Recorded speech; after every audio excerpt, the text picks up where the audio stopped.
My name is Darren Ellis, and I work as a freelance urban explorer and photographer.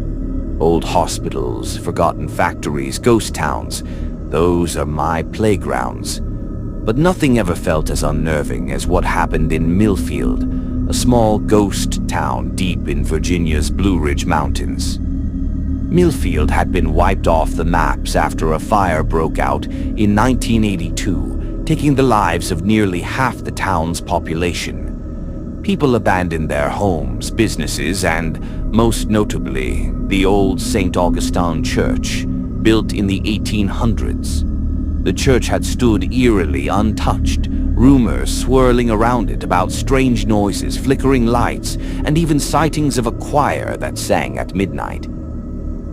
But that was just local folklore, right? I didn't believe in ghosts. I believed in dust, decay, and creaking wood. I believed in the thrill of finding something untouched. That's what brought me to Millfield one rainy Thursday morning. Camera bag on my shoulder, boots squelching through the mud, flashlight in hand. The town was dead silent. No birds, no wind, not even the rustle of branches. Just silence. Then I saw it. St. Augustine with its rotting steeple pointing into a gray sky like a cracked finger. The front doors were nailed shut with thick wooden planks, but the side entrance, loosely chained, almost as if someone wanted me to go in. I broke the chain. Inside, the smell hit first. Mold, rot, and something else. Sweet, almost like flowers that had died long ago. The church was in shambles. Pews were overturned, stained glass windows shattered. The altar stood, barely upright, with a torn crimson cloth draped across it like a blood stain. I walked slowly, snapping photos, the beam of my flashlight shaking slightly. Then I noticed the hymn books, neatly stacked in one of the front pews. Not dusty, not old, new. That was the first red flag. I turned toward the back of the church, the choir loft. The spiral staircase leading up was covered in cobwebs and dirt, but something compelled me to climb. Up there I found an old piano, one of the keys cracked clean in half. I took a few photos, brushing dust off the lid, and then, plink, one key played on its own. I froze. I hadn't touched it. I looked around, no one, just the air growing colder by the second. My breath fogged in front of me, and the hairs on my arms stood up like static had passed through me. I grabbed my bag and started back down. That's when I heard it. Singing. A woman's voice, gentle, echoing through the hollow bones of the church. It was coming from the front, near the altar. I ducked behind a pillar and waited. The singing grew louder.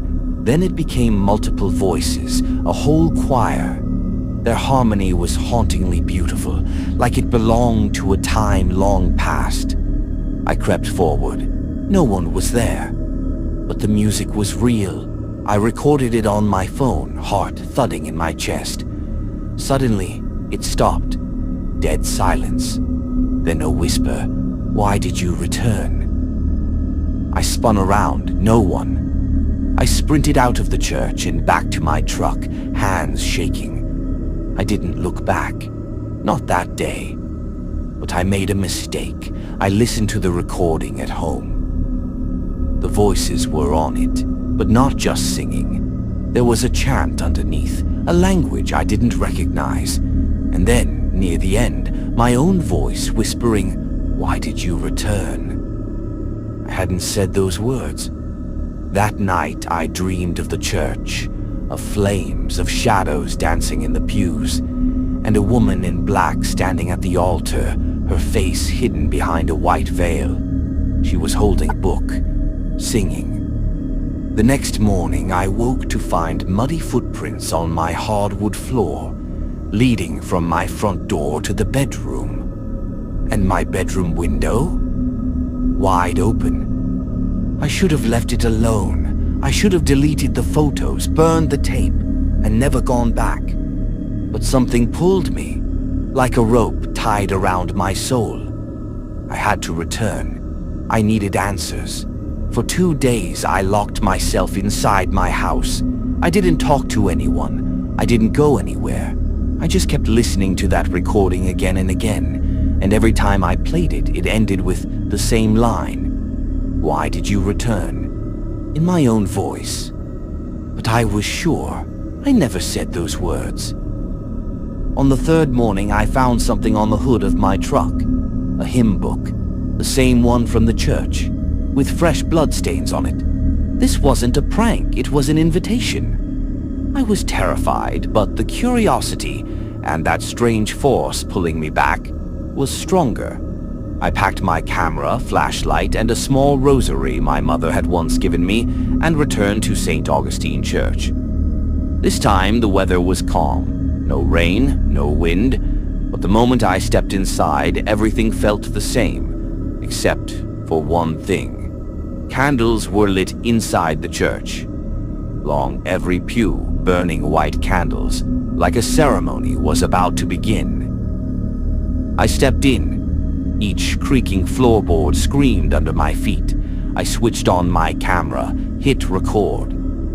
As I neared the altar, I heard singing again, this time from the choir loft above. But it wasn't the woman's voice anymore. It was children. Soft, innocent-sounding voices, but there was something twisted in their harmony, something hateful. I raised my flashlight toward the loft. No one was there, but the singing continued. From right up there, I gathered my courage and started climbing the same spiral staircase. Every step felt like something was trying to pull me down. When I reached the top, I saw something written in white chalk around the piano. "You've heard their voices, now become one of them." My flashlight flickered, then went out completely. Darkness, and then I felt a hand on my back. I screamed and spun around. No one was there. Then a voice echoed from below. "Come now, it's time. The choir is waiting." I ran down the stairs, but as I reached the altar, everything had changed. The church was no longer abandoned. Everything looked new, as if time had rewound back to the 1980s. People were sitting in the pews, but their faces were hidden in darkness. Only their eyes glowed, lifeless, cold. A woman stood at the altar, the same veiled woman I'd seen in my dreams. She raised her hand and the choir began to sing. It felt like a dream, but I was awake. Every note, every word, drilled deep into my mind. Then the woman spoke. "You recorded our prayer. Now you are part of it." And all the people in the pews chanted together, "Welcome to the choir."